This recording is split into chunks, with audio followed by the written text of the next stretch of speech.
অত্যাবশ্যক ওষুধ ৭৭ সালে পৃথিবীতে এসছে, তারপর পর্যায়ক্রমে ধারণাটা আরও সম্প্রসারিত হয়েছে, এটার আরও এটার ব্রেথ বেড়েছে এই তালিকার।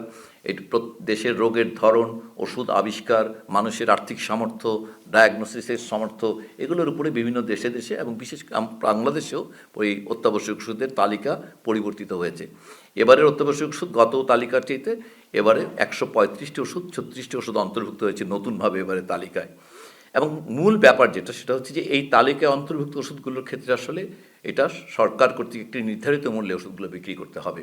এটা স্পষ্ট নির্দেশনা থাকবে যে এই বিষয়টি আমাদের একটি ফর্মুলা, যেটা অনেক দিন যাবৎ, সে ৮৫ সালে একবার এটা তৈরি হয়েছিল, ৯২ সালে সেটা কিছু পরিবর্তন করা হয়েছিল, এবার একটি নির্দিষ্ট ফর্মুলা বলা হচ্ছে, এবং যেখানে কাঁচামাল অর্থাৎ এটার এপিআই, এক্সিপিয়েন্ট এবং তার সঙ্গে যে মার্কআপ রেট, সেটাকে বলা হচ্ছে। মার্কআপের ক্ষেত্রে আমরা কোনো পরিবর্তন করিনি, এটা যেটা প্রচলিত মার্কআপ ছিল সেটাই থাকছে।